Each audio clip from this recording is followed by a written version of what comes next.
अस्सलाम वालेकुम। आज हम पढ़ेंगे घर और मकान के बारे में। एक लड़का उस्मान अपने घर के बारे में चंद एक बातें बता रहा है।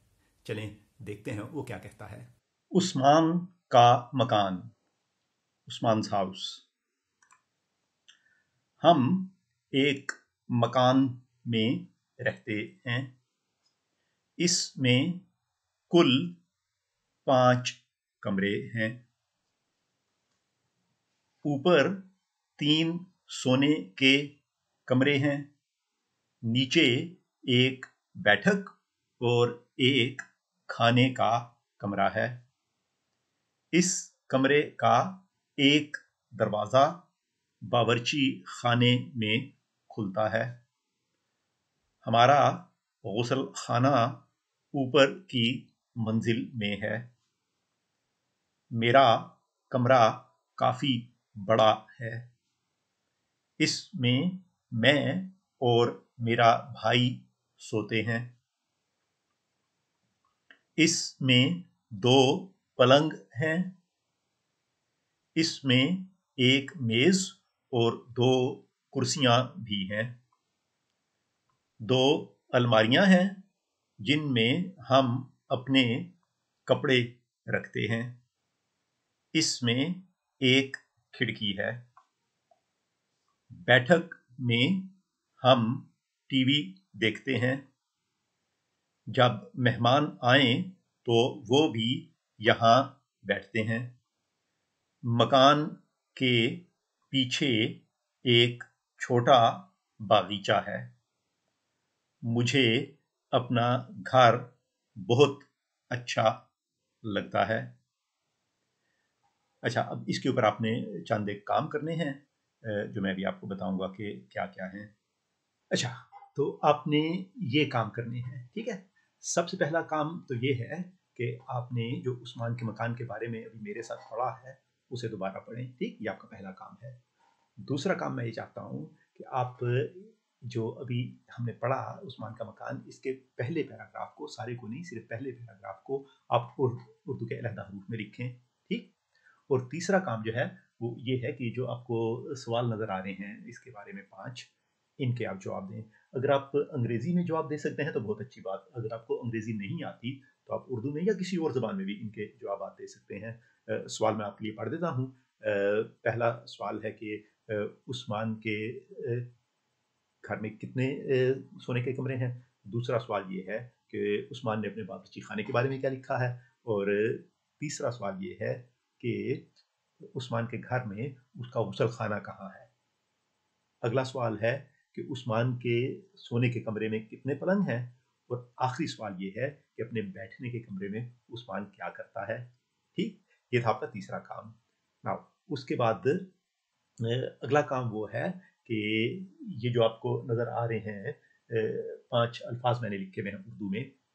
खिड़की, अलमारियाँ, कुर्सियाँ, मेज़ और दरवाज़ा। इनके अंग्रेज़ी में नीचे मतलब लिखे हुए हैं। आप पहले तो देखें कि कौन सा लफ्ज़ उसका मतलब क्या है।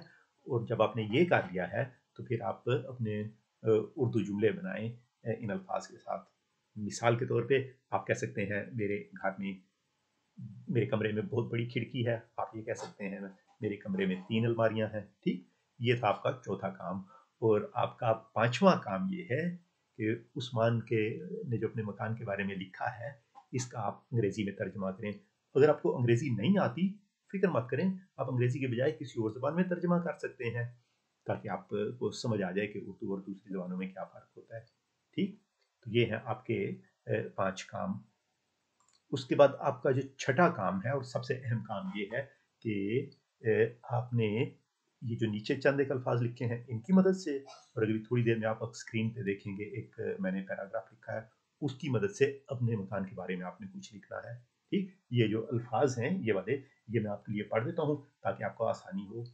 पहला लफ्ज़ है 2, 4, 5, 6, 7, 8, 9 और 10। फिर लिखा है मेहमान खाना, छोटा, साफ, गंदा, खूबसूरत, बदबूदार, खुशबूदार और बहन। अच्छा, तो इसकी मदद से आप अपने मकान के बारे में लिख सकते हैं। हम एक मकान में रहते हैं। इसमें कुल 6, 7 या जितने भी कमरे हैं। ऊपर 2 या 3 या 4 सोने के कमरे हैं। नीचे एक बैठक और एक मेहमान खाना है, या नीचे सिर्फ एक बैठक है। हमारा बावर्ची खाना बहुत बड़ा है या बहुत खूबसूरत है। हमारा एक गुसल खाना ऊपर है और एक नीचे है। मतलब इस तरह से आप इसकी मदद से अपने घर के बारे में लिख सकते हैं। जो पिछली स्क्रीन पे अल्फाज थे उन्हें भी आप इस्तेमाल बीच में कर सकते हैं। तो ये काम ज़रा मुश्किल होगा बाज़ लोगों के लिए, लेकिन कोशिश करें कि आप इस काम को मुकम्मल। अच्छा, तो ये आपका आखिरी काम है। आखिरी काम आपने ये करना है कि इस मकान की तस्वीर को देखें और इसके बारे में आपने मेरे लिए 5 उर्दू के जुमले बनाने हैं। कोई से जुमले आप बना सकते हैं। आप ये कह सकते हैं कि ये मकान बहुत खूबसूरत है।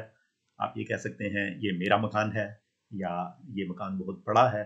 तो इस तरह से कोई से 5 आपने इसके जुमले बनाने हैं। ठीक, तो ये थे जो जितने भी मशकें आपकी ख़त्म हो गई। यहाँ अगर आप देखेंगे तो इधर मैंने आपके लिए क्या किया है कि आपकी मश्क नंबर 2 जो थी उसको आपके लिए हल करके इधर लिख दिया है। काम आपने ये करना था कि आपने पहले पैराग्राफ को अलहदा हरूफ में लिखना था। तो ये देखें, ये मैंने आपके लिए अलहदा हरूफ में लिख दिया है। गोल हे मीम अलिफ बड़ी ए काफ एक, मीम काफ अलिफ नून, मीम बड़ी ए नून गुन्ना, रे गोल हे ते बड़ी ए, गोल हे बड़ी ये और नून गुन्ना। तो ये मैंने आपके लिए सारे का सारा कर दिया है, तो आप इसे चेक कर सकते हैं। चलें, आज का सबक ख़त्म हुआ। अगर आप मज़ीद सबक देखना चाहते हैं तो सब्सक्राइब ज़रूर करें मेरे चैनल को।